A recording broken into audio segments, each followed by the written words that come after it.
Pues muy bien, muchas gracias. Mucho gusto de estar aquí con todos ustedes el día de hoy. La verdad que ya se está volviendo una costumbre, una muy buena costumbre, de vernos aquí los viernes a las 5 de la tarde, con todas estas conversaciones que son tan interesantes para pues, gestionar el conocimiento de lo antiguo, para poner en valor esos enormes valores culturales que tenemos los tabasqueños y por supuesto en general los mexicanos, y que esta es una oportunidad que se ha convertido pues en una gran oportunidad para poder hacerlo, ¿no? Hoy tenemos al doctor Nisao Ogata Aguilar. Yo no había podido, ya había tenido algunas llamadas con él, no había podido conocerlo hasta ahora. Estuvimos por ahí platicando algunas ideas con el Festival del Chocolate que iba a ser para este año y del año pasado. Y bueno, el del año pasado sí se llegó, pero ya había entrado en contacto muy tarde con él. Y el de este año pues se canceló. Aunque todavía vamos a hacer por ahí un evento virtual. Estamos ahí cerrando algunas cosas para poder hacer algo que valga mucho la pena, para poder seguir poniendo en valor pues a este patrimonio tan extraordinario y del cual el doctor Nisao Ogata conoce muy bien. El doctor Nisao Ogata nació en Otatitlán, Veracruz. Es doctor en Ciencias de la Botánica por la Universidad de California, Riverside, maestro en Ciencias Biológicas de la Universidad Nacional Autónoma de México y biólogo por la Universidad Veracruzana. Recibió del gobierno de Estados Unidos la beca Fulbright y durante sus estudios de doctorado el premio al mejor estudiante del año. 2001 Annual Achievement Award del Departamento de Botánica de la Universidad de California, Riverside. Actualmente es profesor e investigador del Centro de Investigaciones Tropicales de la Universidad Veracruzana. De ahí viene también mucho de su tema con el tema del chocolate.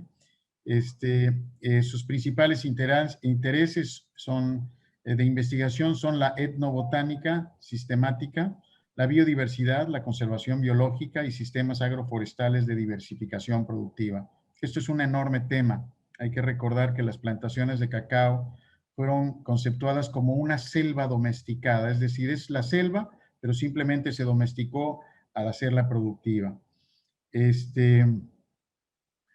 Ya por estar chanchando tanto rollo ya me perdí. Bueno, ha realizado investigación sobre diversidad biológica y cultural en el neotrópico, especialmente en las selvas lluviosas, utilizando al cacao como uno de los principales objetos de su estudio. Cuenta con una experiencia en etnobotánica, morfología, biología molecular y tecnologías digitales de información. Es miembro de la Red Temática de Sistemas Agroforestales de México, del CONACYT.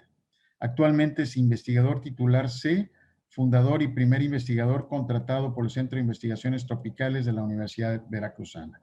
Pues sin más, doctor Ogata, bienvenido. Un placer tenerlo aquí con nosotros el día de hoy, que sin duda será de un gran aprendizaje para todos nosotros.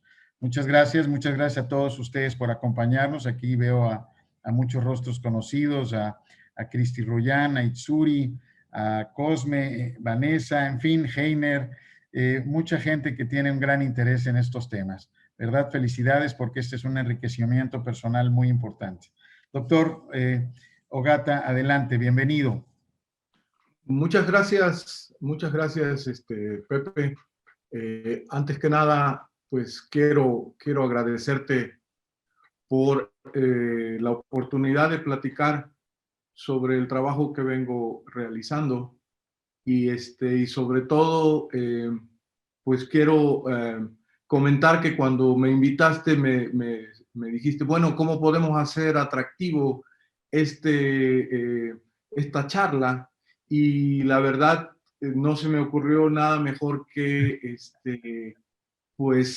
solicitar prestado el título, ¿sí? a un gran investigador también, a René Millón, quien en 1955 hizo su tesis sobre la historia prehispánica del cacao y le llamó precisamente Cuando el dinero crecía de los árboles. Es un título muy poético y creo que es muy ad hoc a lo que hoy quiero platicarles sobre el estudio de la relación entre el cacao y los seres humanos, como yo lo he venido realizando ya por un buen rato. Entonces, el día de hoy voy a tratar de hacerles esta charla que va a tener una estructura girando alrededor de una muy breve introducción sobre qué es el contexto biocultural de México, y el otro punto es por qué es importante el sureste de México, para después empezar a ligar la importancia del sureste de México con las culturas que han tenido éxito viviendo en la selva. Y voy a poner solo dos ejemplos, los olmeca y los maya. De ahí voy a hacer un pequeño salto a propósito del 12 de octubre y de toda esta denostación, racismo y discriminación que han sufrido los pueblos mesoamericanos, pero sobre todo el conocimiento legítimo que han producido y que ha sido hecho a un lado, ¿no? Después voy a introducir al cacao en el contexto europeo para empezarles a hablar de cuando el dinero crecía de los árboles, ¿sí? Y posteriormente voy a conectarme con las otras culturas del continente americano con quienes el cacao tiene relación. Y después voy a hacer una breve resumen sobre cómo está la situación de cacao en el mundo, en México, y voy a terminar con lo que estamos haciendo en mi laboratorio desde hace ya varios años. La primera pregunta es, ¿por qué es importante el sureste de México y por qué hablar de la selva y de las culturas que ahí se han desarrollado, ¿no? Y la respuesta es muy sencilla, simplemente porque ahí está la clave para poder recuperar el saber cómo aprovechar los recursos naturales y conservar la naturaleza de estos sitios de alta diversidad biológica. En este punto quiero mencionar que hay varias lecciones que hemos olvidado y que les quiero traer a colación, ¿sí? La primera es que las culturas prehispánicas que han vivido en la selva han tenido la capacidad de formar sociedades complejas.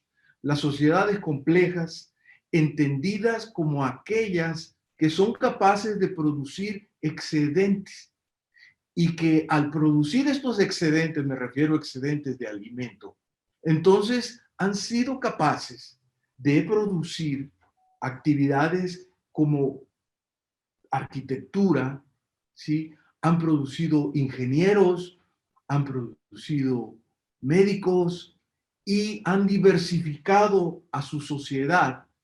Pero el punto máximo que yo considero de estas sociedades complejas es sin duda cuando alcanzan el arte.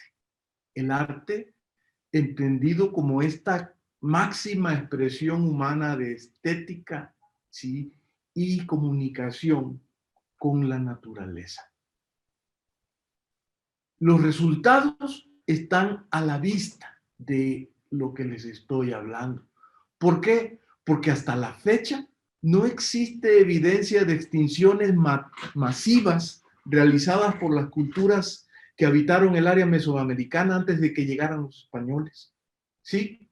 Y para muestra les voy a poner el primer botón, que pues ustedes ya los conocen, ¿sí? Que son los olmeca, la madre de las culturas de Mesoamérica, y que su primer característica es que ellos no hacían nada fortuito, nada hecho por casualidad.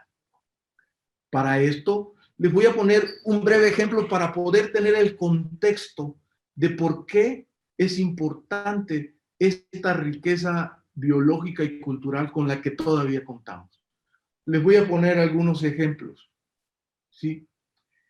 En el caso de la magnificencia de la cultura olmeca, y que nada es al azar, El sitio que ven ahí, que se llama Las Limas, fue donde encontraron a un busto.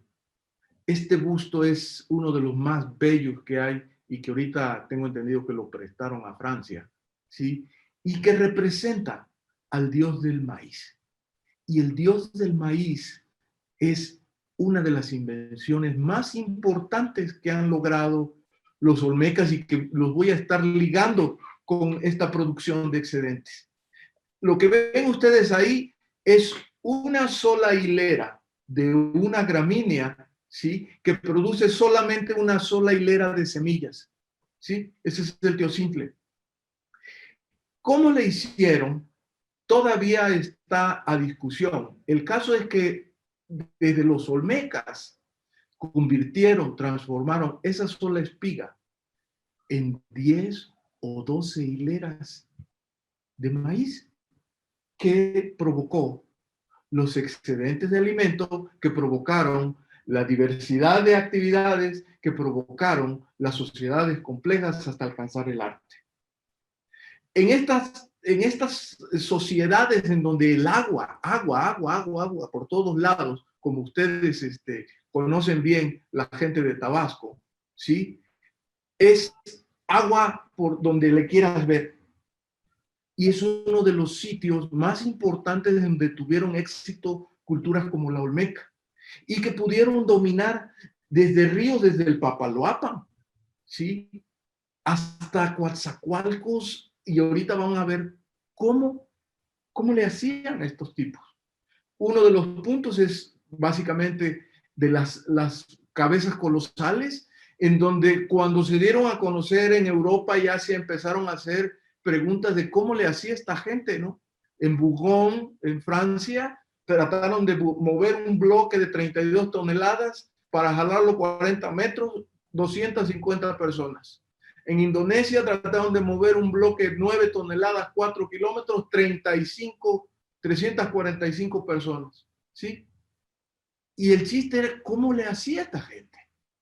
Aquí ven en la imagen el cerro de Sintepec, que es el sitio en donde estaba el yacimiento de piedra de donde se hicieron las cabezas, y San Lorenzo Tenochtitlán, uno de los sitios en donde aparecieron las cabezas ya talladas, ¿sí?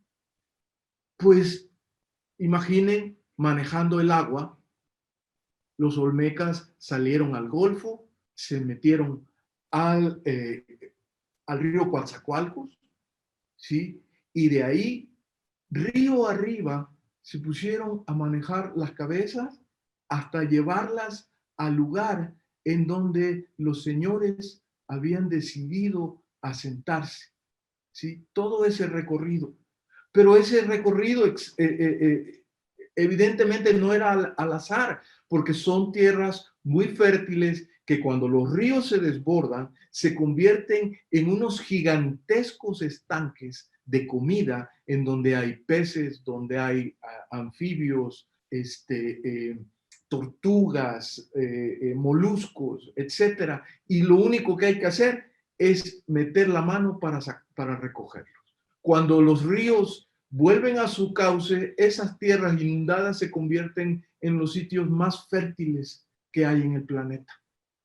El otro sitio, uno de los sitios religiosos más importantes, es el Manatí, ¿sí?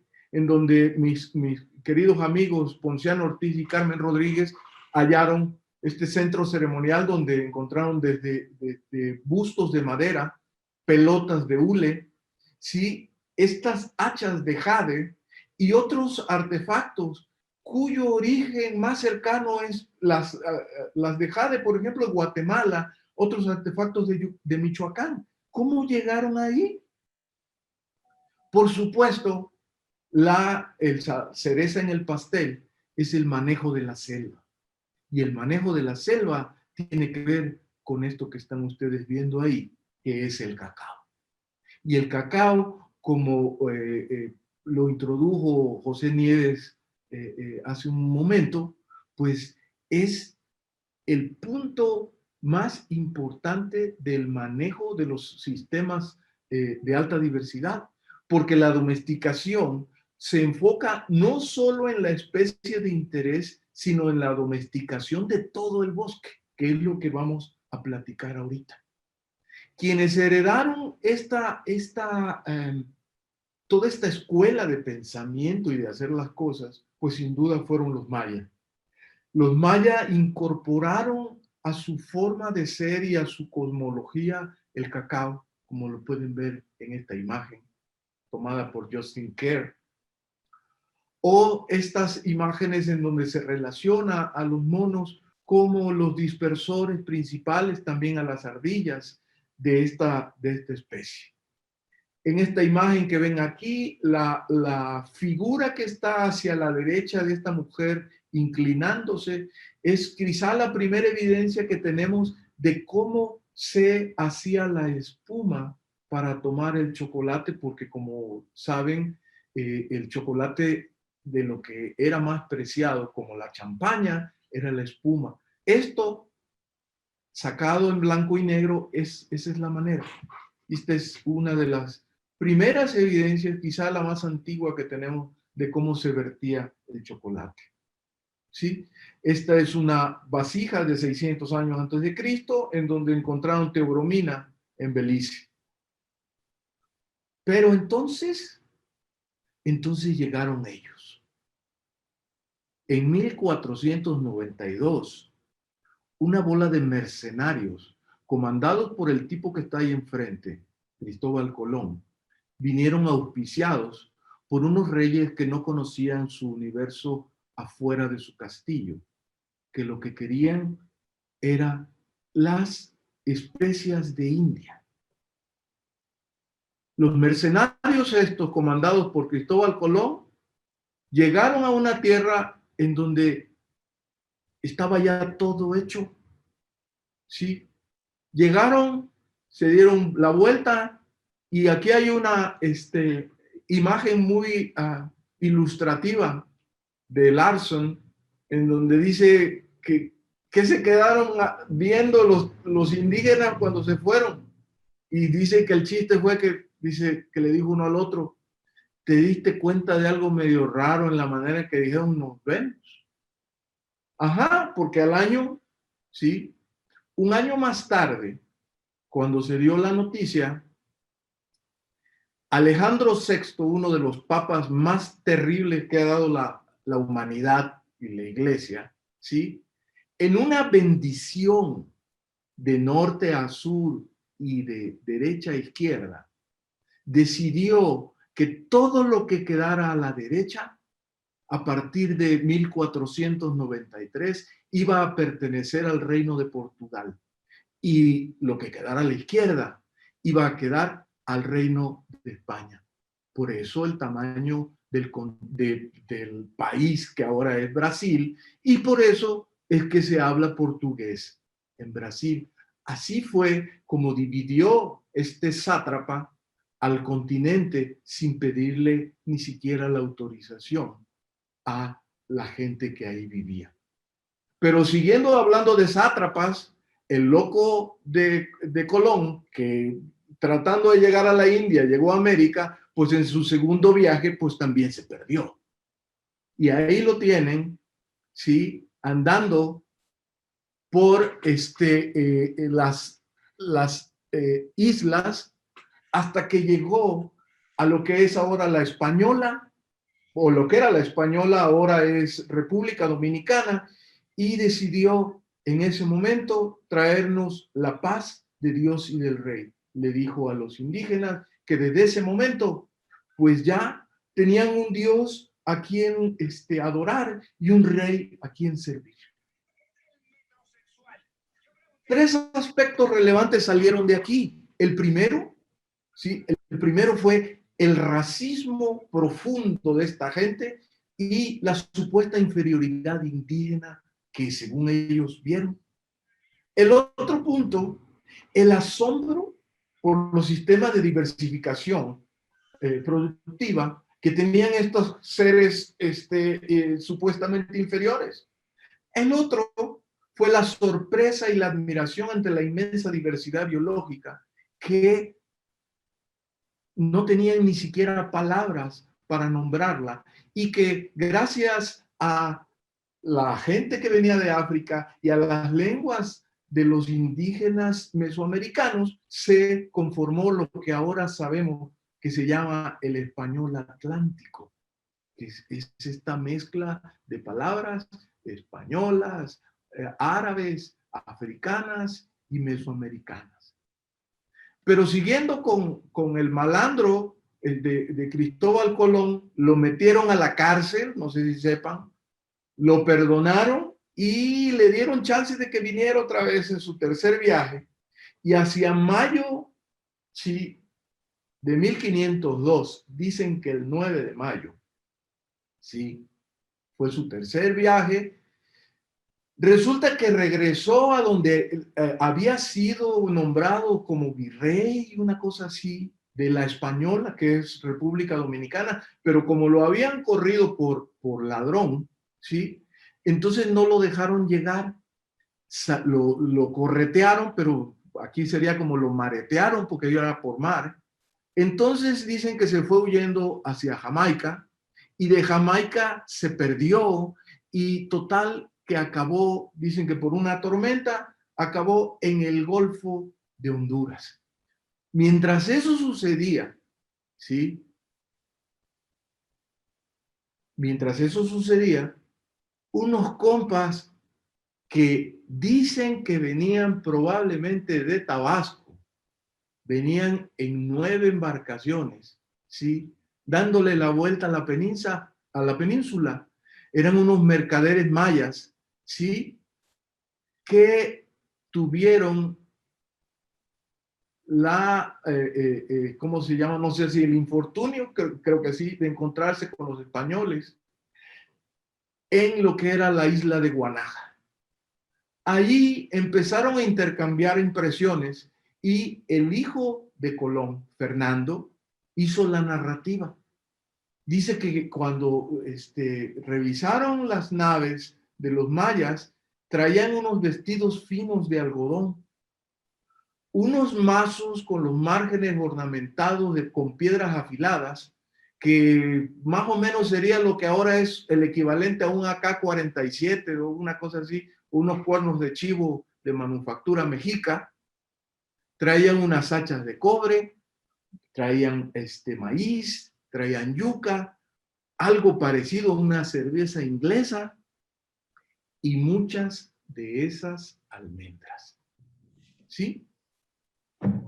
Decía Fernando Colón, parece que estas almendras son muy apreciadas, porque cuando las trajimos a bordo con sus bienes, me di cuenta que cuando alguna de esas almendras se les caía, todos se detenían a recogerla casi como si se les hubiera caído un ojo de la cara. Pues fue el primer encuentro entre los europeos y el cacao, ¿sí? Entre este racismo, el asombro y la incredulidad, cuando llegaron los siguientes maleantes, ¿sí? Apareció el obispo Diego de Landa, uno de los peores seres humanos que ha podido existir en la naturaleza y que llegó a la península de Yucatán. Sobre su racismo, desprecio y abuso de poder para destruir lo que no entendía, escribió lo siguiente, fíjense. Dice, usaba también esta gente de ciertos caracteres, los cuales escribían en sus libros sus cosas, dice, sus cosas antiguas, y con estas figuras y algunas señales mismas entendían sus cosas y les daban a entender. Hallámosle gran número de libros y de sus letras, y porque no tenían cosa que no hubiera superstición y falsedades del demonio, se los quemamos todos, lo cual sintieron a maravilla y les dio mucha, mucha pena. Eso escribió este desgraciado. Pero de su asombro por la diversidad biológica y los sistemas de diversificación productiva indígena, escribió lo siguiente. Dice, cosa de mucho alabar a Dios con el profeta Pará, que dice, admirable es, Señor, tu nombre en toda la tierra, por toda la muchedumbre de árboles que en esta tierra su majestad crió, todos tan desemejantes de los nuestros que hoy, dice, no se ha visto uno que conozca. Digo de Yucatán, que fuera, sí he visto, y de tantos tienen sus servicios y provechos los indios, y aún los españoles, y tienen tantos árboles y de todo servicio y provecho, que espanta. Esto decía este hombre. El punto aquí, y que quiero reflexionar con ustedes, es cómo entender este grupo de mercenarios, cómo entender la alta complejidad de la alta diversidad biológica. Sin embargo, esta forma de no entendimiento de la diversidad biológica de América, ¿sí?, es actualmente una de las causas de la crisis ecológica, económica y social que tenemos ahorita, porque son los mismos esquemas extractivos de la naturaleza que se han impuesto, sobre todo en los últimos 30 años de neoliberalismo. El manejo y conservación de las selvas, como se entiende desde la perspectiva no occidental, tiene que ver cómo la gente cree que es el mundo y de la conciencia que tiene la gente dentro del mismo ecosistema. Este es el fundamento de la observación, la experimentación y la validación realizada por miles de ocasiones, ¿sí?, para generar conocimiento legítimo, es decir, el de verdad y al que se le llama conocimiento tradicional. La ciencia como la conocemos tiene apenas unos cuantos siglos. Sin embargo, el conocimiento tradicional indígena, por más que le busquemos, no nos creen, ¿sí? El punto interesante de aquí es, entonces, ¿por qué es importante en el mundo, ¿sí?, el conocimiento tradicional? ¿Por qué es importante en el mundo moderno? Y la primera respuesta es porque es una forma muy particular en que cada cultura se relaciona con su entorno. Nos muestra que hay distintas formas de relacionarnos con los ecosistemas y distintas soluciones a nuestros problemas y a nuestro futuro como especie. ¿Sí? Aquí el problema, ¿sí?, a pesar de la evidencia que llegaba a Europa, de cualquier manera el racismo y la denostación siguió. Y cuando Carlos Linneo en 1735 publica el primer tratado de la vida, ¿sí?, así clasificó a los seres humanos. Homo sapiens europeos, pues eran la cima, los describió como vigorosos, musculares, de pelo sedoso, rubio y ojos azules, muy inteligentes, inventivos, vestidos con ropa ajustada y regidos por la ley. De Homo sapiens asiáticos, ¿sí?, eran melancólicos, serios, de pelo negro y ojos oscuros, estrictos, altivos, avaros, vestidos con ropa suelta, regidos por la opinión. Y ahí vamos nosotros, ¿sí?, individuos con una mezcla de atributos: mal temperamento, indiferentes, cabello negro, lacio y grueso, nariz ancha, cara dura y sin barba, necios, tranquilos y se pintan con líneas rojas, regidos por la costumbre. Y pues los africanos, ¿no?, al fondo de la jerarquía, astutos, descuidados, aletargados, flojos, de pelo negro rizado, piel sedosa, nariz aplanada y labios gruesos, féminas con genitales plegadizos y senos elongados, cubiertos de sebo, regidos por el capricho. Parecería que esto es irrelevante, pero así, con esta mentalidad fue como llegó Humboldt, como llegó Darwin y todos los grandes pensadores que se llevaron su idea a Europa, ¿sí?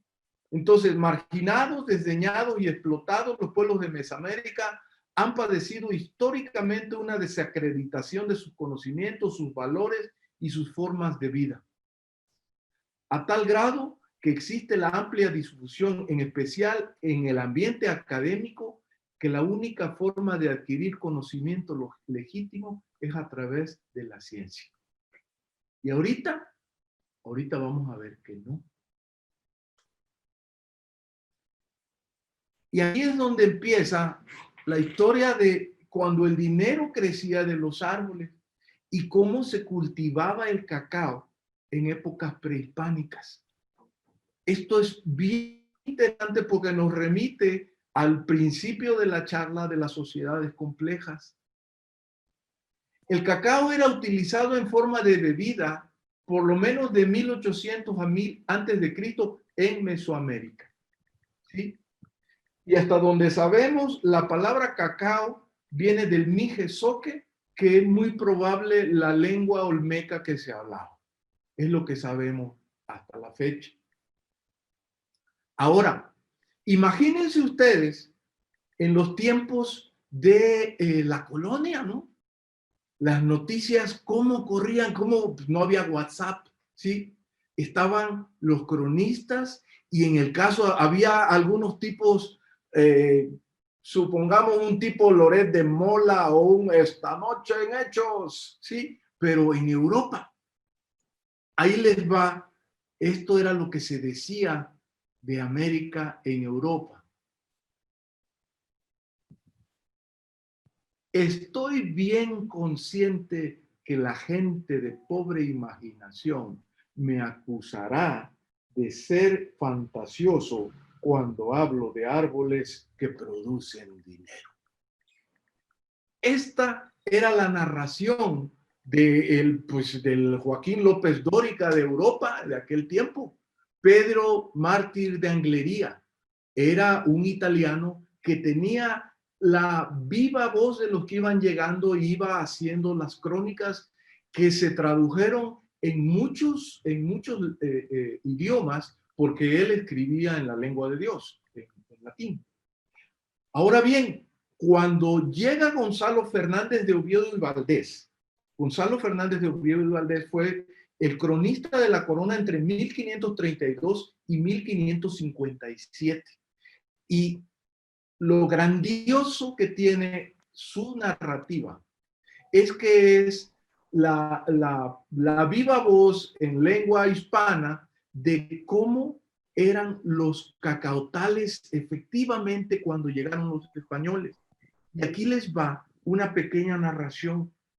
Decía, pero quiero primero decir de la manera que crecen y cultivan estos árboles como cosa que tanto precian, y es así que después de que han plantado en la tierra que les parece que es fértil y a su propósito, en sitio y agua allí cerca para que los rieguen a sus tiempos ordinarios, y puestos por sus liños y en compás y desviados unos de otros 10 o 12 pies, porque mejor se alimenten del terreno, porque crecen y cópanse de tal manera que debajo de ellos todo es sombra y el sol no puede ver la tierra, sino pocas partes entre las ramas.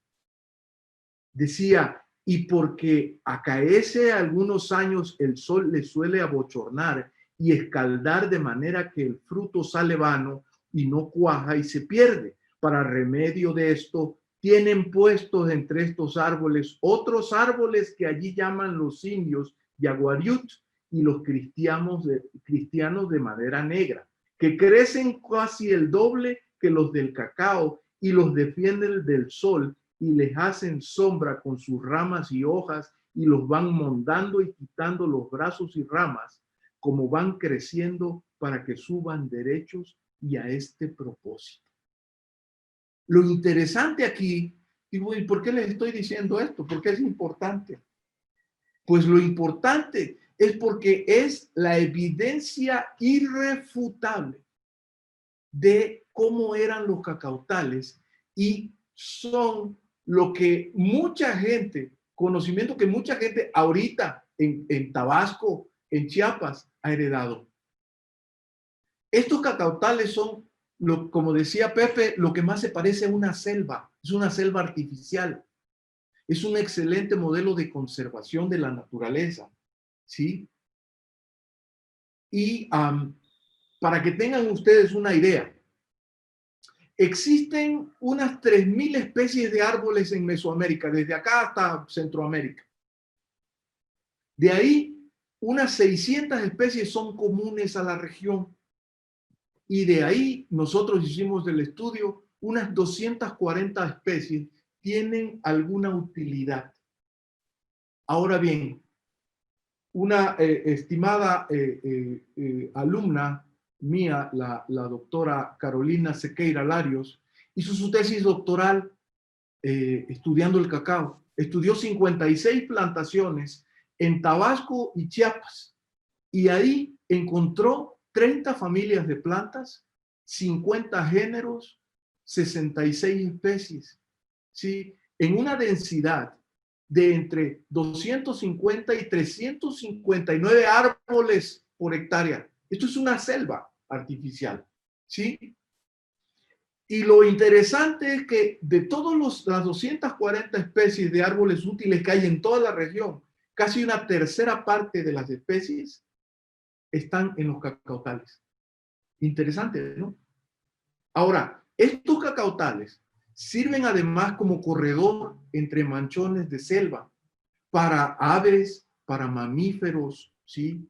Para anfibios, y evidentemente son un excelente espacio para cultivar especies con valor comercial como esta que ven ustedes, que es castilla elástica, es el árbol de lule con el que los olmecas hacían sus pelotas. Ahora, esta diversidad pues es única en el neotrópico. ¿Sí? En el neotrópico, entre los dos trópicos de Cáncer y Capricornio, hay unas 90.000 especies. 3 veces la diversidad que África tropical y Madagascar juntos. 2 veces más grande que Australasia. ¿Sí? La mayor parte con árboles. Entonces, lo que yo me empecé a preguntar es cómo rayos, si el centro de la diversidad de cacao está en Sudamérica, donde ven ustedes el círculo, ¿cómo es que la domesticación más relevante está en Mesoamérica? Entonces, lo que hice fue irme a Sudamérica a tratar de contestar esta pregunta. Entonces, allá anduvimos buscando y entre la información que hallé, encontré a este grupo que son conocidos como los Valdivia. Esto fue en las bibliotecas de por allá, ¿sí? Que este grupo vivieron entre 3.500 y 1.600 años antes de Cristo, y se supone que ya andaban entre Ecuador y el Pacífico mexicano, ¿sí? Muy probablemente, a lo mejor se trajeron algunos cacaos forasteros y se regresaron con aguacate. El aguacate no es nativo de Sudamérica, le llaman palta por allá, ¿sí? Luego me fui a Perú, y en Perú anduve recorriendo los museos. Ahí me topé con otro mercenario de la cultura, se llama Enrico Poli Bianchi. Es un tipo que tiene un museo de cosas que se ha robado y que va uno solo por invitación. Ahí me encontré esta vasija en donde pueden ver como si estuvieran unos cacaos colgando, y del lado izquierdo está una imagen de un mono araña, ¿sí? Seguí buscando, ahí es en el Museo Larco en Perú, ahí también, pero la información histórica me decía que no había nada. Humboldt decía que no, y la evidencia con los grupos indígenas, pues también, a pesar de que había muchos grupos indígenas, no había información de que usaran cacao. Sin embargo, en Venezuela, una bebida que le llaman chorote es parecidísima, es el chocolate. La evidencia histórica decía, Fray Alonso de Zamora, Juan López de Velasco y Fray Pedro de Simón decían que ahí había cacautales, pero no había nada. Entonces hice trabajo en el Amazonas y ahí tuve la fortuna de conocer a los Guaraní. Los Guaraní son un grupo indígena que a finales de los 50 apenas fueron hallados por las culturas europeas o occidentales, ¿sí? Son nómadas, seminómadas, son gente muy saludable y su lengua no tiene relación con ninguna otra lengua, ¿sí? Entonces lo que hicimos fue ver si ellos sabían de algo. Muy bien. Oye, ¿conoces cacao? ¿Ah? Cacao. Cacao. Monte. Sí. Cacao para chupar. Sí. Cacao. Dile si conoces cacao del monte.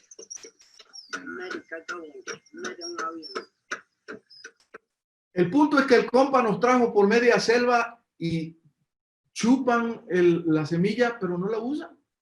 Hasta que finalmente lo que andábamos buscando, pues no lo encontré yo. Lo encontró un colega, ¿sí? Valdés, en un sitio que se llama Santa Ana, la Florida. Y aquí es donde se pone interesante la cosa, ¿sí? Santa Ana, la Florida, está en el Ecuador, ahí donde ven ustedes ese sitio. En ese sitio arqueológico, ¿sí? Francisco Valdés encontró evidencia de que el cacao ya fue domesticado por lo menos hace 5.000 años en Sudamérica. En Sudamérica encontró, por ejemplo, estas representaciones en piedra. Y lo otro, en estas vasijas encontraron teobromina. Lo que quiere decir es que estamos otra vez como al principio. Tenemos que volver a reconstruir la historia del cacao, porque el cacao no solo fue domesticado en Mesoamérica, sino 5.000 años ya había sido domesticado en Sudamérica. Me voy a ir rápido. La producción mundial de cacao, ¿sí? En la producción mundial de cacao resulta que en todo el planeta hay alrededor de 10 millones de hectáreas plantadas, 5 millones y medio de productores, 4 millones de toneladas anuales. Y miren, pongan atención quiénes son los países de mayor producción, porque esto es importantísimo para lo que sigue. Costa de Marfil, Ghana, en África, Indonesia, en el Pacífico, Nigeria y Camerún en África. ¿Sí? Ahora bien, la producción de cacao en Latinoamérica, 350.000 agricultores producen unas 650.000 toneladas. En México, unos 41.000 productores producen unas 30.000 toneladas. La pregunta interesante que sale aquí es ¿qué rayos tienen en común la mayoría de los productores de cacao en todo el planeta? Y aquí van, fíjense. El primero es que son productores con 2 o menos hectáreas de terreno. El otro punto interesante, son los responsables de que la industria del chocolate y sus derivados genere ventas de alrededor de 120.000 millones de dólares. Es un montón de dinero. Y lo otro que tienen en común es que la mayoría de estos campesinos viven en la miseria. Y ahí es donde se pone la cosa interesante. Ahora, ¿qué tienen en común los 5 principales productores de cacao en el mundo? Pues que la principal forma de producción son cultivos a sol, tumbando todas las áreas naturales protegidas, y las selvas artificiales mayas, olmecas, ahí no funciona.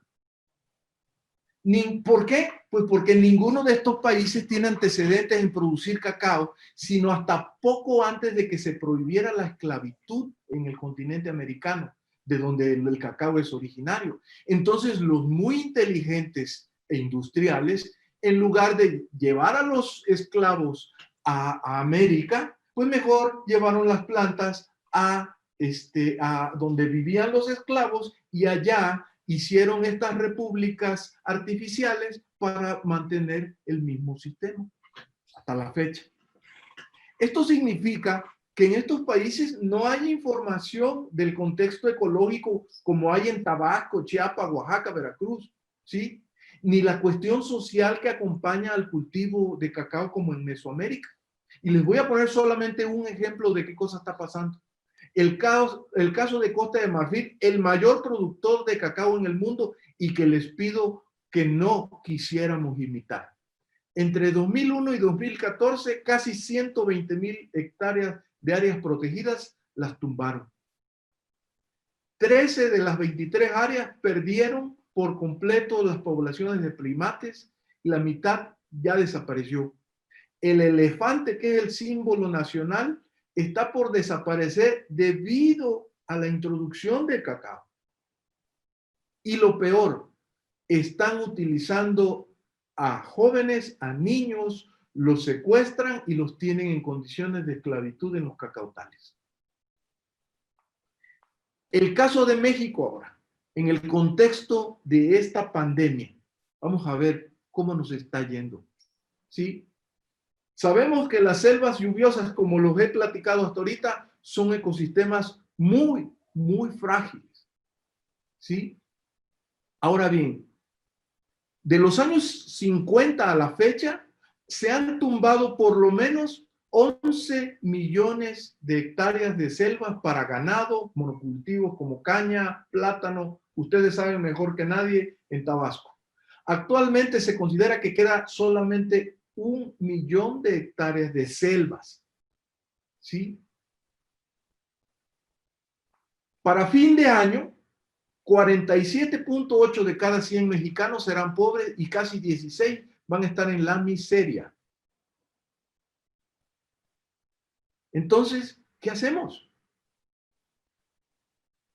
Actualmente, desafortunadamente, hay una fuerte presión para que México adopte las formas de producción como las que están haciendo en África o Indonesia. Y esto es hacer cultivos a sol, la producción de la mayor cantidad de cacao por unidad de área. Esto no puede ser. Quieren introducir variedades de alto rendimiento, pero mala calidad. Y sobre todo, están con dispersando esta ilusión de formar campesinos empresarios, generar riqueza y, como pregonan algunas escuelas de campo que patrocinan las industrias del chocolate. Entonces, en las condiciones actuales del mercado, ¿es posible tener los sistemas de conservación de la naturaleza cultivando cacao bajo sombras, bajo condiciones ecológicas racionales? Pues la respuesta es muy simple. No, no se puede. Entonces, desde nuestra perspectiva, ¿sí? Tenemos que cambiar las reglas del juego. Tenemos que pensar y hacer las cosas diferentes, sobre todo a partir de la pandemia. Tenemos que imaginar, inventar y poner en práctica otras estrategias que den bienestar a los pequeños productores de cacao y la conservación de la naturaleza. Entonces, nuestra aproximación, ¿qué cosa estamos haciendo? ¿Qué hemos hecho nosotros? ¿Sí? Lo que nosotros hemos hecho es estudiar el pasado. ¿Y cómo? Pues lo que nos pusimos a ver, o sea, no estamos inventando nada. Antes de que llegaran los españoles, cacao se cultivaba en donde quiera que hubiera un sitio disponible en todo Mesoamérica. Entre otras razones, pues ustedes saben, porque era la moneda. ¿Sí? Esto provocó que el ingenio indígena formara un montón de ecotipos, es decir, poblaciones que movían de un lado para otro y las estaban ajustando hasta que ¡pum!, pegaban, porque entonces les salía más fácil poder pagar los tributos al imperio. ¿Sí? Esto incluye las áreas al límite de la distribución latitudinal. ¿Sí? Entonces, ¿qué cosa hicimos? Pues en mi trabajo nos pusimos a revisar los antiguos escritos y antiguos mapas y encontramos con este que se llama la Suma de Visitas de Pueblos, que es un inventario realizado entre 1531 y 1544 de casi 1000 pueblos de Mesoamérica, en donde checaban qué daban al imperio. ¿Sí? Y ahí empezamos a buscar, ¿sí? Primero, por la influencia del doctor Arturo Gómez Pompa, mi maestro.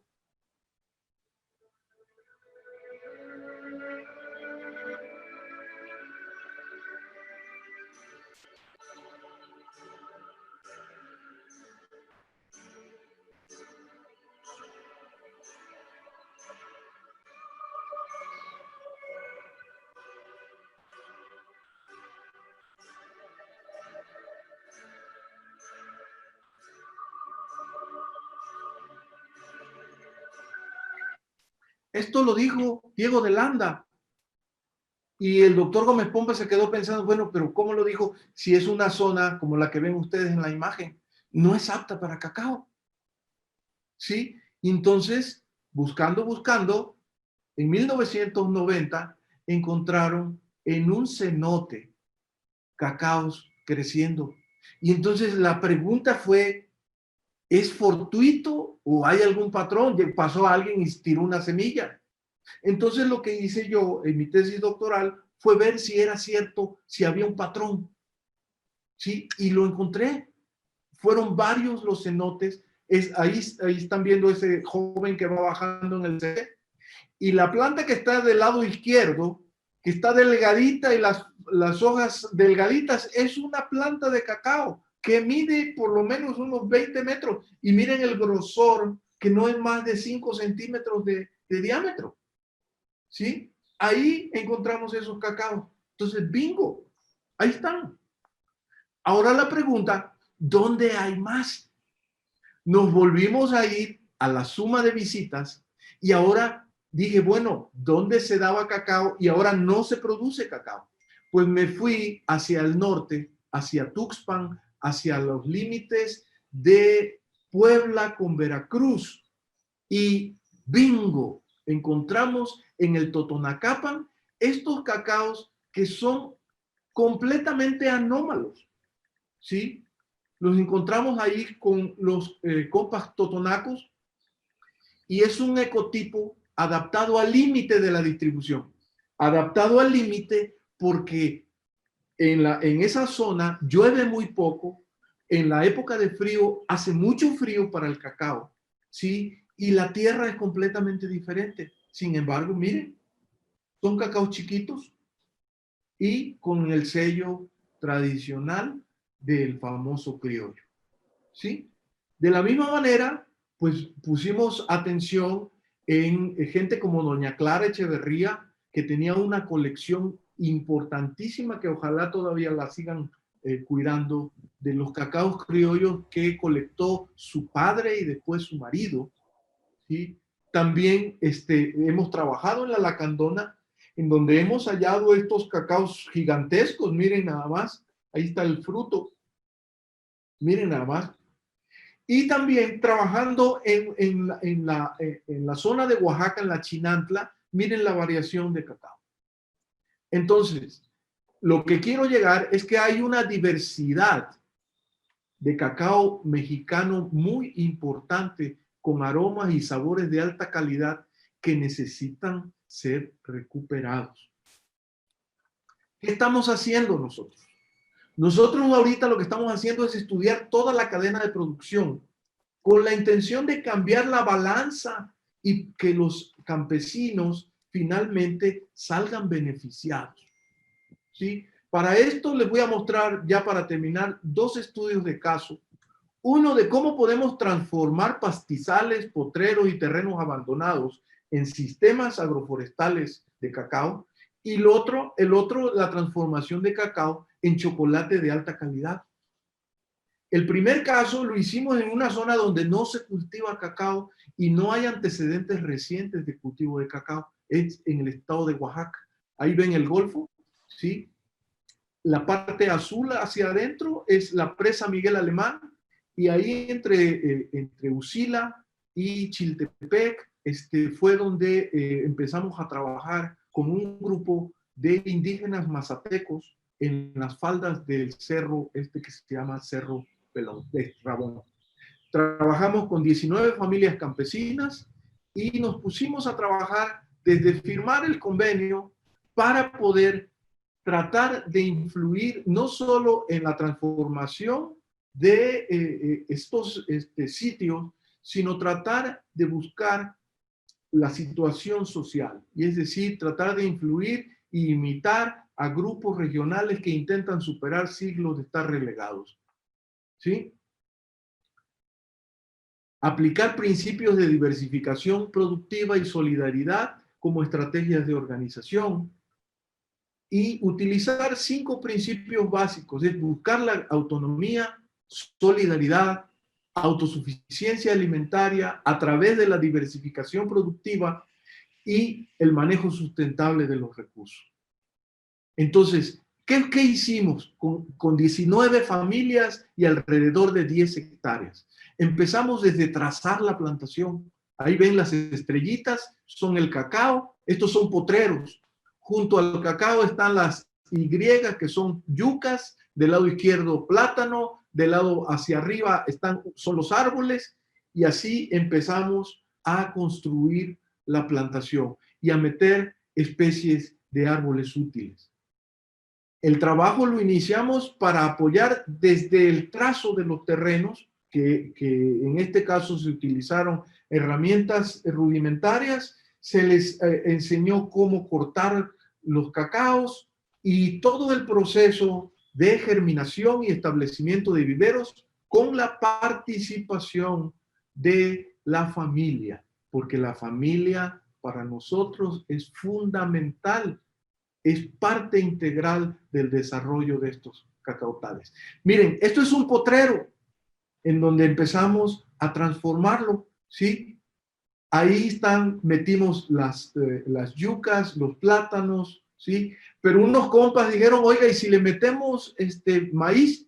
Pues métele, y le metieron maíz. Y si le metemos calabaza, pues también le metieron calabaza. Y así va creciendo el desarrollo del cacautal. Ahí están las yucas, los plátanos, las demás especies de árboles. A los 8 meses ya está la cosecha y sigue el cacautal. Esos son ya después de 2 años, Theobroma bicolor, que es muy cotizado, el pataste, es muy cotizado en la zona porque se utiliza también como bebida. Ahí están las semillas en venta. Introducimos especies exóticas como la yaca para tratar de que la gente dejara de tomar coca. Se los llevamos con, uy, esto es el último grito de la moda, y algunas familias lo utilizaron. En el caso de los cítricos, tuve la fortuna de pedir ayuda a unos colegas italianos, porque pues, los cítricos, como ustedes saben, no valen casi nada. Una bolsa un saco de cítricos de naranja cuesta 25 pesos allá. Entonces lo que me aconsejaron fue hacer limoncello y hacer naranchelo, que es utilizar los aceites esenciales de la cáscara y producir una botella de estas. Estuvimos vendiéndola en 150 pesos. Metimos también la hoja de to, creo le llaman en Tabasco, que es Calathea lutea, para envolver tamales. Y lo que hicimos aquí fue pues apelar a las tecnologías digitales. Mandamos a hacer unas tarjetitas, les dimos a un compa un teléfono celular y empezó a repartir tarjetas en el mercado más cercano en Tustepec, y de esa manera pudimos obtener un ingreso adicional del sistema agroforestal. Aquí están las flores, después de 2 años y medio, aquí están los frutos, y esta es el potrero que quedó transformado en esto. Este ya es el bosque, ¿sí? En cuanto a la cosecha, le pedimos ayuda a un colega y buen amigo que Pepe conoce, Pedro García Lamilla. Para mí es el mejor investigador de fermentación de cacao de México. Él nos apoyó para tratar de buscar alternativas, cómo fermentar apropiadamente pequeñas cantidades de cacao si no se tienen las cajas. Entonces nos sugirió que se utilizaran estas bolsas de yute para que ahí se colgaran y se fueran rotando ahí en el ranchito del señor, para no almacenar moscas por los líquidos que salen. y finalmente pudimos conseguir del cacautal, pudimos conseguir el cacao. El siguiente estudio de caso, ya para terminar, con los cacauteros, un grupo de compas, una familia, 5 familias de Cunduacán, en donde tratamos de buscar alternativas para incorporar valores agregados a su producción, ¿sí? Y entonces tratamos de ver qué cosa estaba pasando. El primer problema que vimos es que la manufactura del chocolate, por ejemplo, y voy a tomarlo como de buena intención, la compañía ADO financió a un grupo de mujeres en la zona ahí de Comalcalco y que les dijo que financió para que hicieran sus chocolates y les dio chance de que en una determinada fecha los podían vender en la terminal. ¿Sí? El problema es que no les dijeron cómo. ¿Sí? Y lo que hicieron fueron estos bloques que, pues, sin presentación y nada, terminan pareciendo más bien un arma contundente si alguien te mete un fierrazo con un bloque de eso, ¿no? Entonces, lo que nosotros tratamos de ver es cómo podemos buscar cosas diferentes para poder apoyar a esta gente. Entonces, en Cunduacán, en la comunidad de Santo Tomás, ¿sí? Empezamos a trabajar con la familia Broca, perdón. Él es mi querido amigo Carmen, ¿sí? Ya todos deben de saber, los tabasqueños, dónde se encuentra Cunduacán, el municipio, y dónde está Santo Tomás, que desafortunadamente, como pueden ver en la imagen, cada día se está deforestando más. Las pequeñas franjas oscuras son los cacautales que quedan porque se están acabando. La gente ya no quiere cultivar cacao. Entonces, él liderea 5 familias en general, la mayoría son jóvenes, y la idea fue, bueno, ¿qué hay? Pues resulta que tenían 7 distintas variedades en la misma plantación.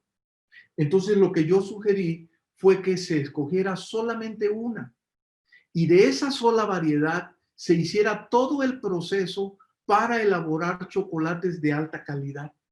Entonces nos llevamos a 2 de los chicos, 3 fueron, 3 de los chicos con un chef acá en Jalapa, Veracruz, al Instituto de Alta Repostería de Jalapa, para enseñarles cómo hacer chocolates de alta calidad. Y entonces se pusieron las pilas de estos chicos, y estos muchachos acostumbrados comúnmente a cargar estos grandes sacos de cacao a cosechar, resultaron ser unos magníficos reposteros, ¿sí?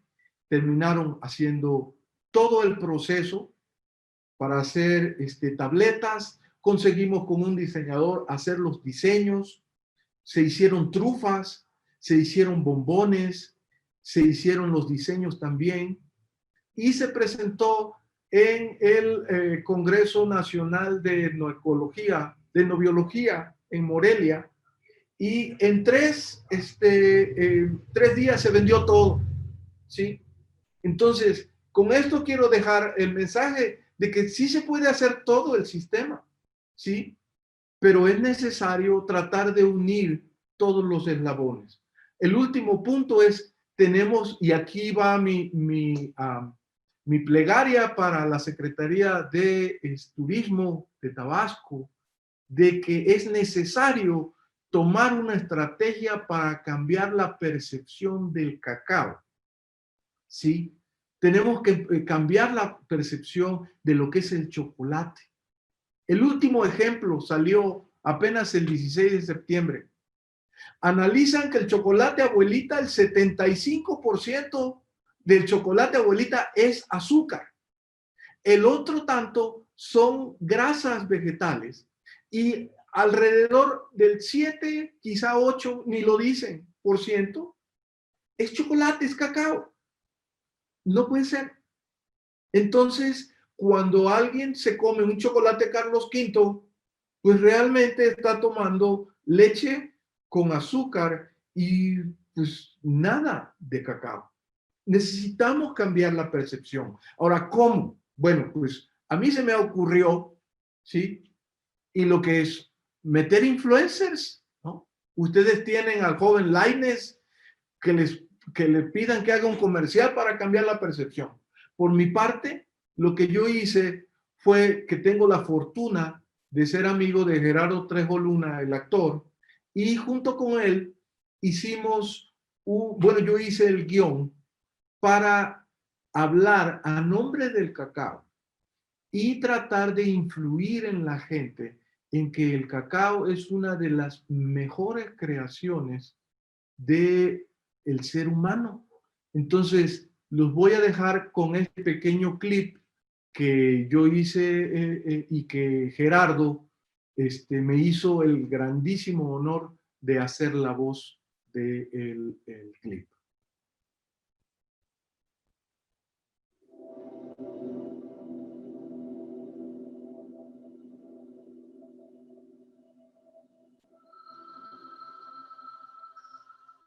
Unas veces, los humanos hacen las cosas bien.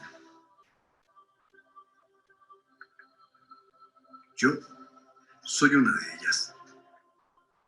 Mi nombre, Cacao.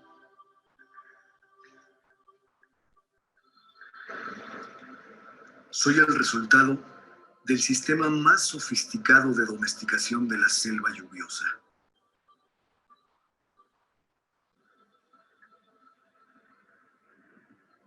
Mi diseño comenzó hace por lo menos 3000 años. Mis padres, los olmecas. Los mayas me nutrieron y cuidaron hasta llegar a ser uno de los árboles más importantes de la selva.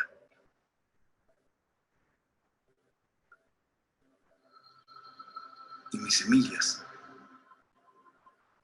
se convirtieron en chocolate y en la moneda de Mesoamérica.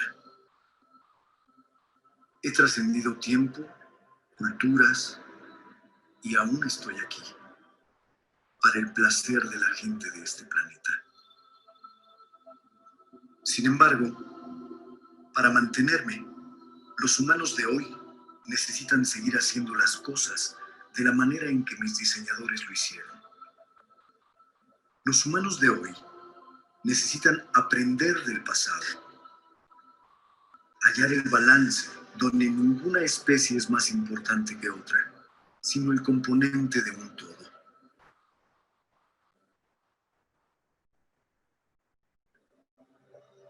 La gente del pasado aprendió a usar la naturaleza de manera racional y a transmitir este conocimiento de generación en generación. Los humanos son reemplazables, la selva no. Yo soy la prueba de que los humanos pueden manejar ecosistemas de alta diversidad biológica de manera racional y dar a la humanidad una oportunidad para sobrevivir. Soy Cacao, para la alegría y gusto de los seres humanos.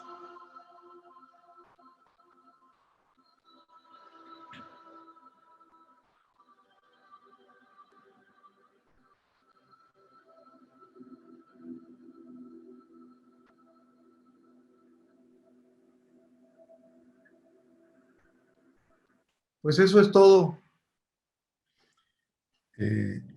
Pues Nisao, muchísimas gracias. La verdad es que muy interesante tu plática. Yo quisiera, pues para mí el tema del cacao es muy sentido porque pues yo soy neocacautero, tengo 7 años trabajando en este tema. De familia ancestral, mi bisabuelo fue cacautero.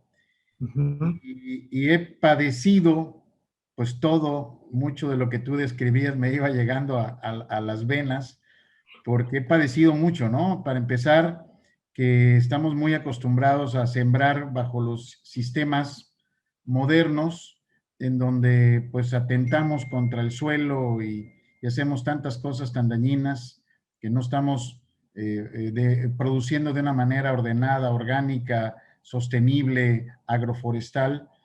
Todavía muchas personas que están en esta industria pues piensan que a la plantación no la impacta si están otras siembras de otras cosas, por el contrario, piensan que hay que volcar a la cantidad y no a la calidad. Y la verdad es que yo he sido disruptivo, pero me ha costado mucho trabajo porque no he encontrado o no encontraba gente que pudiera estar creyendo en esta misma filosofía. Pero me alienta mucho porque así como tú, Nisao, que estás haciendo este trabajo tan interesante, he encontrado muchas otras personas, como en este caso la doctora Elsa Colpos, que no sé si está por aquí, pero es un personaje muy interesante y que incluso está hablando de agrohomeopatía y que ha sido para mí todo un proceso de aprendizaje muy grande. Empieza a haber una serie de movimientos muy importantes y que ahora de hecho estamos trabajando, pues tú estás ahí, varios de los que estamos aquí estamos en esta Amexchoco, que es una asociación mexicana de chocolateros, en donde hay una serie de discusiones muy grandes, muy amplias, muy interesantes, donde hay la participación de tantas gentes que yo creo que en el futuro, a pesar de que pueda haber algunos desacuerdos, pues vamos a llegar a construir algo que valga mucho la pena y poner en valor todo lo que tú decías, desde al pequeño productor a estos muy pequeños productores que la sufren mucho. Yo tengo 10 hectáreas y la he sufrido mucho, pues me puedo imaginar a quien tiene media hectárea o una hectárea de producción, pues bueno, la verdad es que no entiendo cómo pueden utilizar esto como negocio o tenerlo apenas como subsistencia. Entonces, tú bien lo decías, creo que hay que cambiar las cosas. Creo que hay muchos movimientos que alientan a que esto es algo de lo que está pasando y me congratulo de ello, ¿no? Y pues, Nisao, muchas gracias por tu conversación. Yo abriría y le pediría a Carlos que conduzca la serie de preguntas y respuestas. Yo me tengo que retirar, pero quiero agradecer a profundidad la presencia y la paciencia de todos ustedes con todas estas conferencias que se están dando y a ti lo generoso de transmitir tu conocimiento, Nisao, y todo tu trabajo que nos permita pues ver esta visión que nos compartes, ¿no? Carlos, yo te pediría que entráramos a la sesión de preguntas y respuestas y yo me despido, les agradezco profundamente el haber estado hoy en la tarde con nosotros y seguiremos cada viernes a las 5 de la tarde con muchos de estos eventos. Muchísimas gracias. Muy buenas tardes a todos. Buenas tardes a todos. Bueno, entramos a la sesión de preguntas y respuestas. Les invito a que si no han hecho su pregunta, pueden alzar la mano y le podemos abrir el micrófono con el permiso de nuestro invitado. Tenemos una pregunta de Claudia Alvarado. ¿Quiere hacer uso de la voz? ¿Sí? Bueno, le abro el micrófono con el permiso del doctor Nisao. Yo le pido autorización al doctor Nisao de sí, claro, claro. Adelante, ya está abierto. ¿Se escucha bien? Perfecto, fuerte y claro. Yo estoy en Guadalajara, estamos en un centro de investigación en alimentos. Estuvo formidable su presentación, doctor, muchas felicidades. Fíjese que estamos analizando algunas muestras, incluso algunas de Pepe Nieves y algunas otras de Cunduacán y otros lugares. En particular, lo que quiero comentarle es, a partir de las nuevas regulaciones y de la modificación a la NOM 051, en donde se están sacando unos sellos, eso tiene por objeto impulsar los alimentos originales o de un solo ingrediente. Tenemos varios productos de ustedes, de allá de Tabasco, que no tienen adicionados azúcares y toda esta gama de alimentos estarán libres de sellos. Puede ser que tengan muchas calorías, pero como son de un solo ingrediente y no tienen azúcar adicionado, van a estar libres de sellos. Tienen el objetivo de poder impulsar a los productos genuinos. Además, todo el que quiera decir que tiene cacao o que tiene chocolate y sea falsos, ahora deberá de llevar la denominación imitación.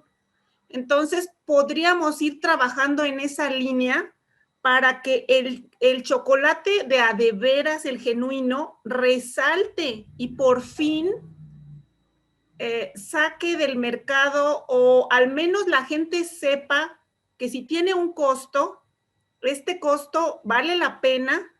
Y aquí mi pregunta es, ¿cómo hacemos para que esto ocurra? Porque la gente no lo sabe. Incluso los productores no lo saben manejar, y yo me pongo a la disposición. Estamos en un centro público de investigación, Pepe nos conoce, para poder promover con los productores qué deben de poner en la etiqueta para que sus productos vayan libres de sellos y la gente sepa que son genuinos. Muchas gracias. Sí, creo que esa es una observación muy buena, porque precisamente esta coyuntura resulta muy benéfica para los pequeños productores.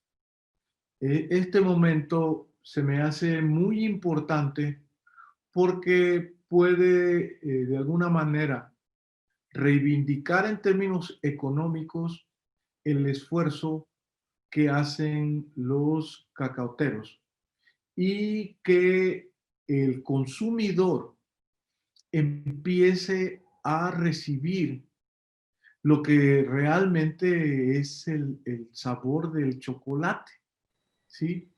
Entonces, esta es una oportunidad, creo que muy buena, y el primer punto es precisamente tratar de ligar los eslabones de la cadena, porque actualmente el productor de cacao no sabe en qué se transforma lo que produce ni a dónde va. El que produce no sabe de dónde viene el material con el que transforma. Y el que consume no sabe ni de dónde viene, ni qué está hecho, ni nada. Entonces, nuestra estrategia, desde nuestra aproximación, ha sido, el primer punto es tratar de hallar a ese consumidor informado que está dispuesto a pagar por un producto bien hecho, pero que es cultivado bajo un uso racional de la naturaleza y socialmente aceptable. Esa es la idea. Y creo que usted puso muy bien el punto a conversar. Muchas gracias. Muy bien, muchas gracias a Claudia Alvarado. Tenemos a la doctora Reina Flores de Chocolate SIG, Chocolate Ancestral. No sé si quiere hacer uso de la voz o nada más leo su comentario. Ella dice: muchas gracias, nos hace amar más el cacao y querer darle más valor. Pero ese valor se le debe dar aquí mismo para el beneficio del productor. Sí quisiera preguntar algo. A ver, adelante, doctora. Gracias, muy amable, Carlos. Doctor Nassau, yo estoy muy preocupada por la invasión de las nuevas variedades de cacao hechas en laboratorio. Conozco gente que le da mucho valor y está haciendo que el productor de plantas nativas, están haciendo campaña como de convencimiento de que es mejor ese tipo de cacao. Yo soy muy escéptica porque siento verdaderamente que los científicos en el laboratorio están jugando a ser dioses y lo que pretenden básicamente es tener mayor producción, tener plantas más resistentes, pero ¿a cambio de qué? ¿Qué producto vamos a tener a cambio? Menos sabor, menos aromas, menos beneficios saludables. Desde su perspectiva y gran conocimiento de todo esto, ¿qué nos puede decir? ¿Están bien ellos, los que están generando nuevas variedades, o estamos mal los que defendemos lo nativo? Mire, precisamente el ejemplo que ponía yo de lo que está sucediendo en África es el vivo ejemplo de cómo se han preocupado por la producción de cantidad más que de calidad para surtir a un mercado que cada día está creciendo. Imagínense que a los chinos no les gustaba el chocolate y resulta que ahora ya. Y entonces, ahora, ¿cómo se le va a hacer para abastecer a un mercado de más de 1.000 millones de personas? ¿Sí? Entonces, el punto precisamente que yo estoy tratando de resaltar es que tenemos que cambiar las formas en que se viene produciendo y salirse del juego de la industria. Es decir, si solamente una plantación de 1 hectárea te produce 400 kilos porque es una plantación a sombra en un sistema agroforestal, pues solamente eso se vende. Pero eso tiene que ser bien pagado, ¿sí? Y eso va a generar que solamente se produzcan cierto número de chocolates. No se puede hacer más, ¿sí? Entonces, por eso es que insisto en que tenemos que cambiar las reglas del juego y que los beneficios ahora sí vayan a dar a los productores. No es posible que de 120.000 millones de dólares que se producen anualmente como consecuencia de 4,5 millones de productores, ¿sí? 120.000 millones de dólares, resulta que el 90% de estos productores viven en la miseria. Algo está muy mal, ¿sí? Entonces, le pongo el ejemplo del café. Sí, en el café hay un tipo de café que le llaman Kopi Luwak, porque ese café pasa por el tracto digestivo de unos animalitos que parecen unos gatos, ¿sí? En Indonesia, me parece. Y entonces el campesino anda viendo dónde zurró el animalito, recogen porque supuestamente al pasar por el tracto digestivo se produce una fermentación especial que, para no hacerse la larga, cuesta $1,000 el kilo de café. $1,000. Ahora imagínense que todo el mundo quiera ese tipo de café. Es imposible que se produzca.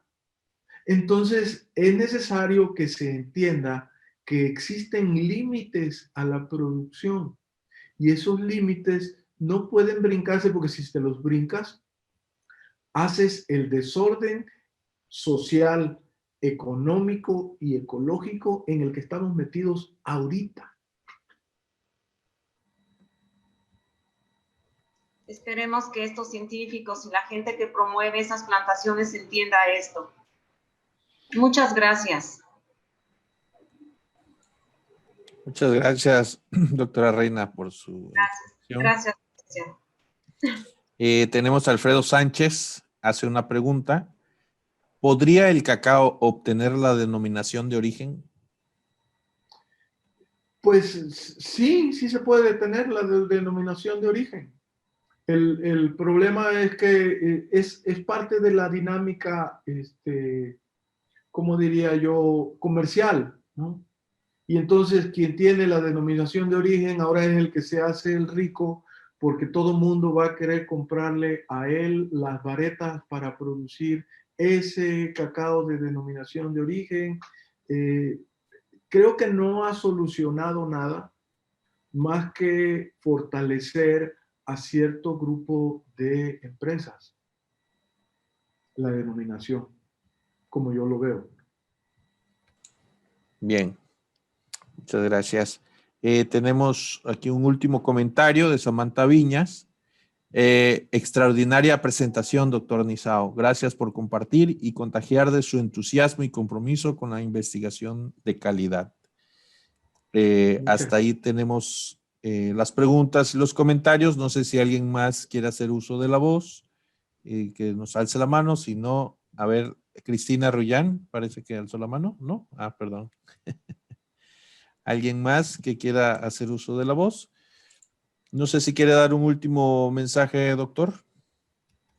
Pues que agradezco mucho que me hayan permitido conversar con todos los que asistieron a la reunión de hoy, y que Creo que el problema de la pandemia es una muestra de que es necesario empezar a hacer las cosas diferentes, a pensar diferente y a tratar de resolver nuestros problemas locales para poder tener un mejor bienestar.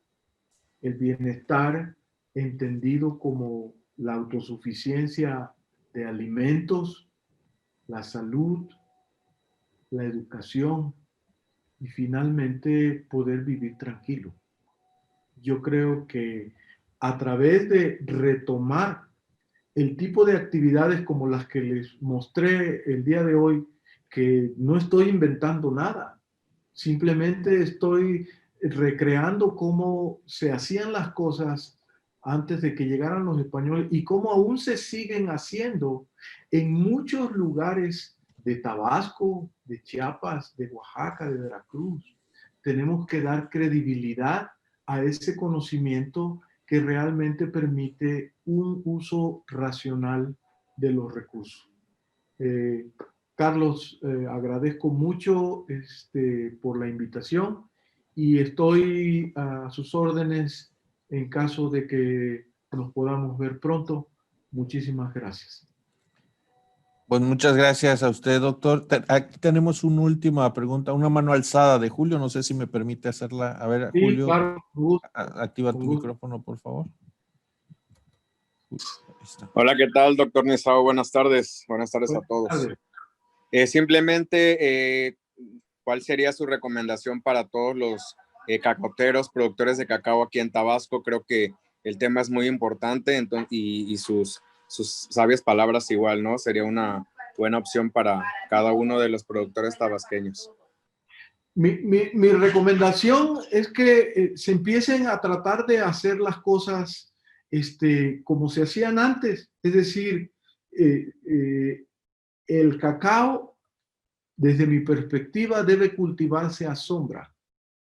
Y el otro punto importante para los que ya tienen sus cacautales, tienen que empezar a discernir, a seleccionar. Por ejemplo, he visto plantaciones ahí en Tabasco en donde hay 6, 7, 8, hasta 10 variedades de cacao en la misma plantación. ¿Sí? Entonces, yo lo que he estado proponiendo es que se empiece a hacer como en los vinos. ¿Sí?